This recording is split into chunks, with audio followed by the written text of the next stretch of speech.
Pada kesempatan ini kita masih membahas bab 4, yaitu tentang keberagaman suku, ras, agama, dan antar golongan dalam bingkai Bhinneka Tunggal Ika. Ya. Sebelum kita membahas materi, kita tonton video ini ya.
Pancasila itu jiwa dan raga kita, ada di aliran darah dan detak jantung kita, melekat keutuhan bangsa dan negara. Saya Jokowi, saya Indonesia, saya Pancasila.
sekarang kita lanjut ke materi.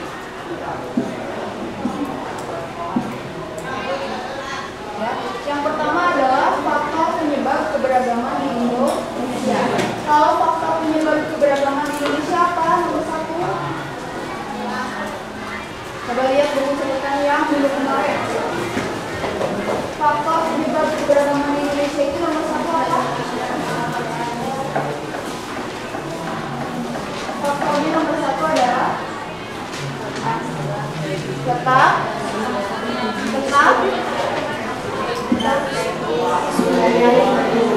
Yang pertama adalah letak strategis wilayah Indonesia. Kita lihat di sini. Nah, ini adalah Indonesia sangat strategis. Ya, Indonesia di sini, Indonesia berada di tengah-tengah dan dihapus oleh 2 samudra dan 2 benua. Samudranya apa aja? Pasifik dan India. Ya, kalau benuanya benua Asia dan Australia. Lanjut. Yang kedua adalah kondisi negara. Kondisi negara ini dia. Indonesia terdiri dari beribu-ribu pulau. Nah, kebutuhan dari pulau yang satu dengan pulau yang lain itu berbeda. Ya, antara Pulau Jawa dengan Pulau Kalimantan itu kebutuhannya berbeda. Yang ketiga adalah perbedaan kondisi alam. Kondisi alam Indonesia sangat beragam ya. Ada yang daerah pegunungan, ada yang daerah sawah, ada yang daerah pantai.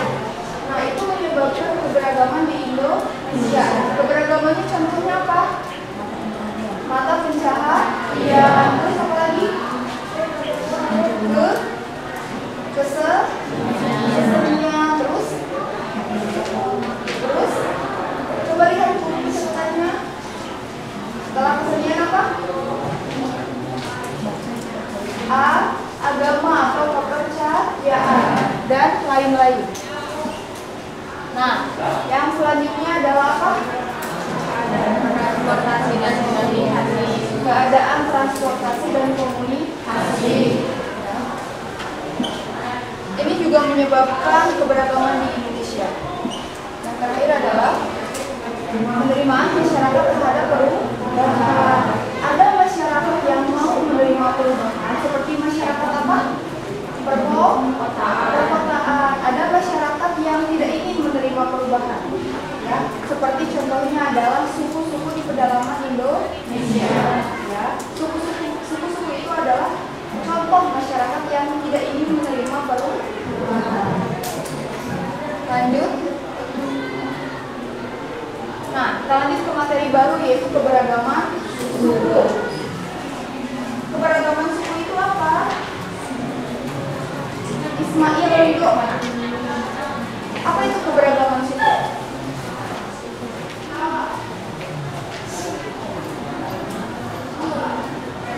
Apa itu suku bangsa?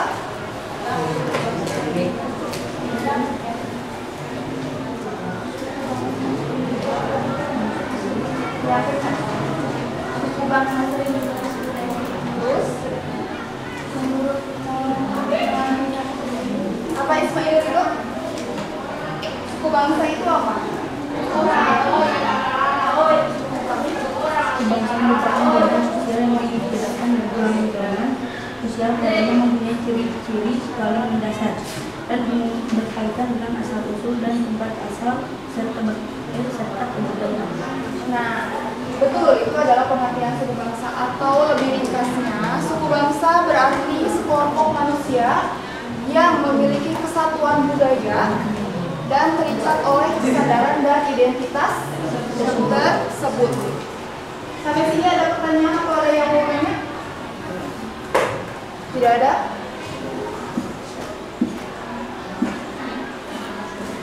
Lalu apa sih yang membedakan antara suku bangsa satu dengan suku bangsa yang lain? Apa perbedaannya?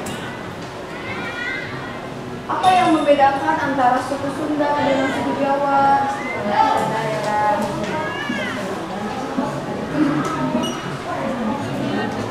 Yang pertama adalah adat istiadat. Apa itu adat istiadat? Apa itu adat?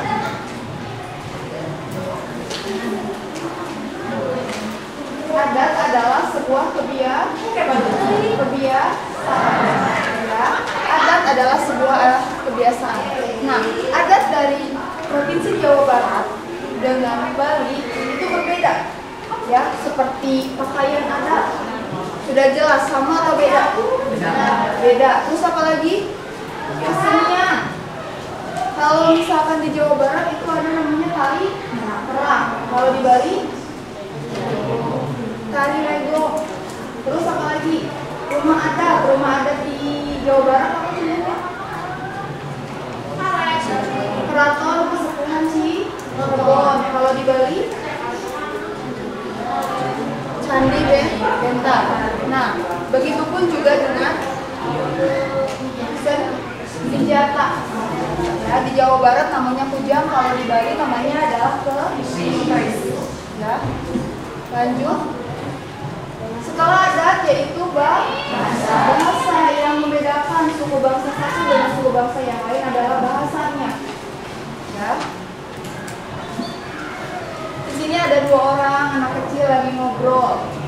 Yang pertama adalah kumaha damang, yang kedua adalah kados pundi kabariku.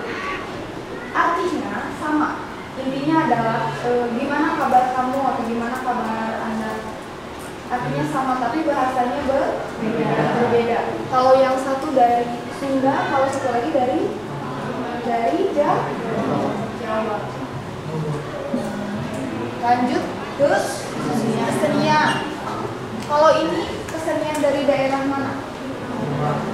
Dari Jawa Barat. Ini namanya tari apa? Jaipong. Ya, tari Jaipong adalah kesenian dari daerah Jawa Barat atau Sunda. Kalau ini, kalian tahu? Ini adalah tari kecak. Kecak dari daerah Bali. Nah, ini kesenian setiap daerah itu pasti berbeda atau setiap suku pasti berbeda. Ada pertanyaan nggak sebelum lanjut? Tidak ada. Selanjutnya adalah keberagaman ras.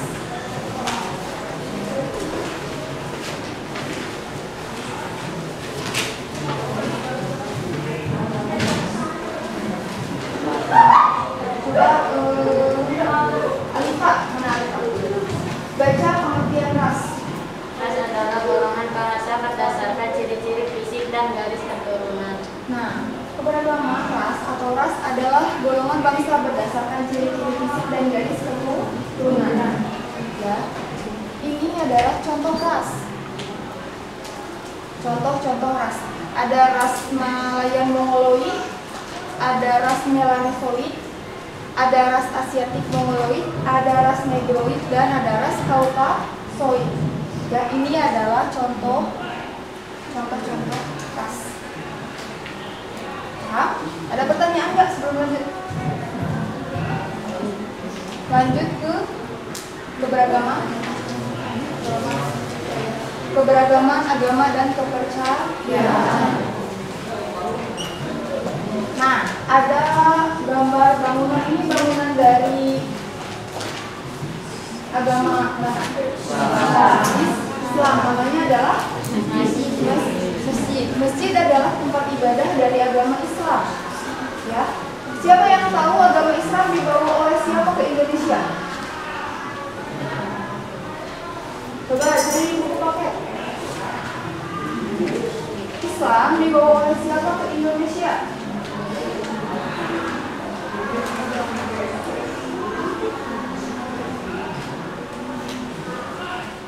Dibawa oleh bangsa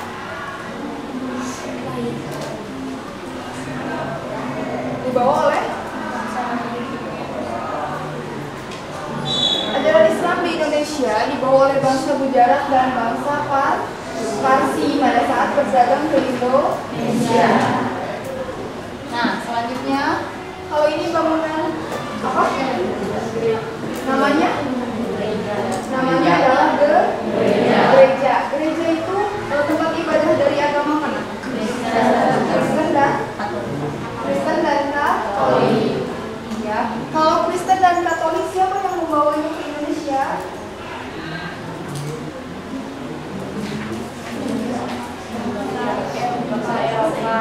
dibawa oleh bangsa Eropa.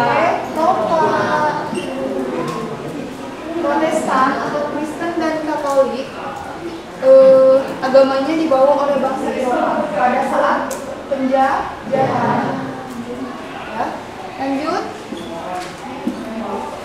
Nah, kalau ini tempat ibadah dari agama apa? Namanya? Nama dari tempat ibadahnya apa? Kelenteng. Kalau agama Konghucu dianut oleh orang mana? Cina. Ya. Agama Konghucu dianut oleh orang Cina yang ada di Indonesia. Selanjutnya, kalau ini tempat ibadah dari agama Hindu. Nama tempatnya apa?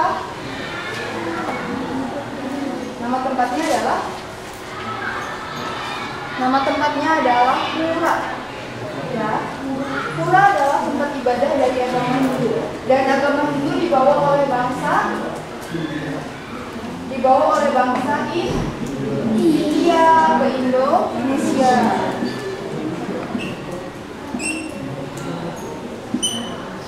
Nah, agama Hindu dibawa oleh bangsa India. Lanjut, kalau ini namanya apa? Nama bangunannya? Vihara. Vihara adalah tempat ibadah dari agama Buddha.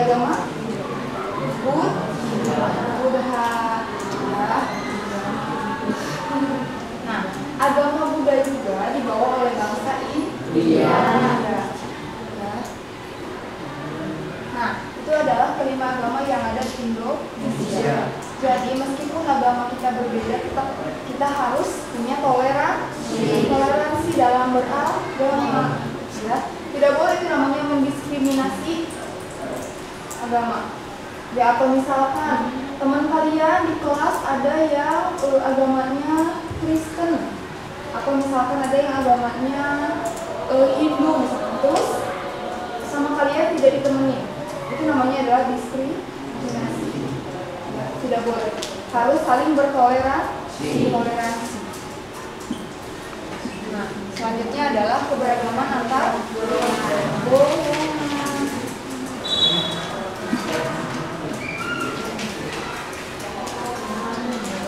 Nabila Nisa Putri, Nabila, baca keberagaman antar golongan bukan? Yang itu ya.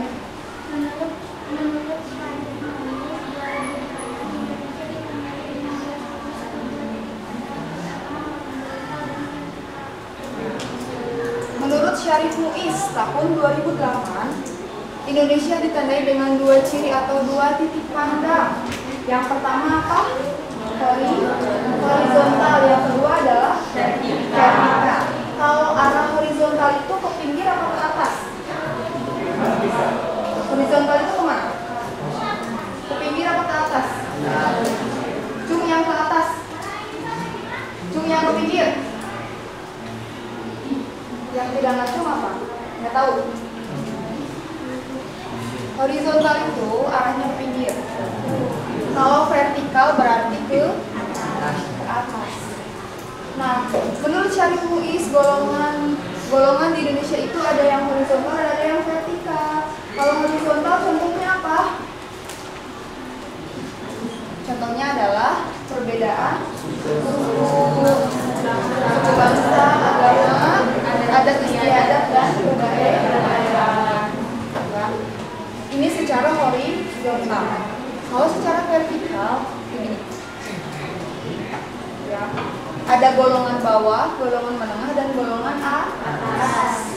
Ya, kalau golongan bawah diisi oleh siapa?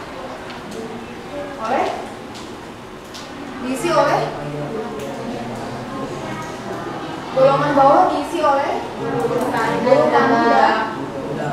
dan budak. Ya. Kalau golongan menengah diisi oleh pegawai kantor, petani, pemilik lahan dan pedagang. Nah, kalau golongan atas diisi oleh orang-orang kaya, pengusaha, dan penguasa. Ya. Sampai sini ada pertanyaan nggak? Ada pertanyaan?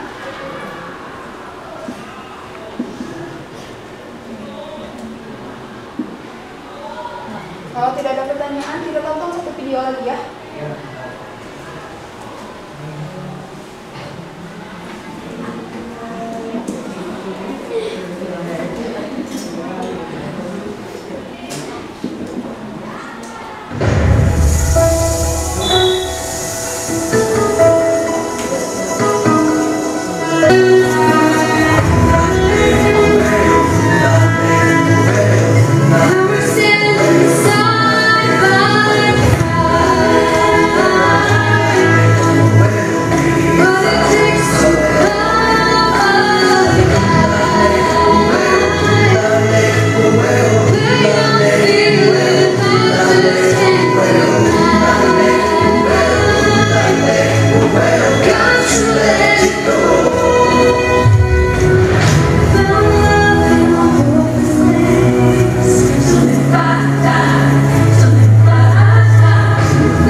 Silahkan kerjakan buku KKP PKN halaman 86.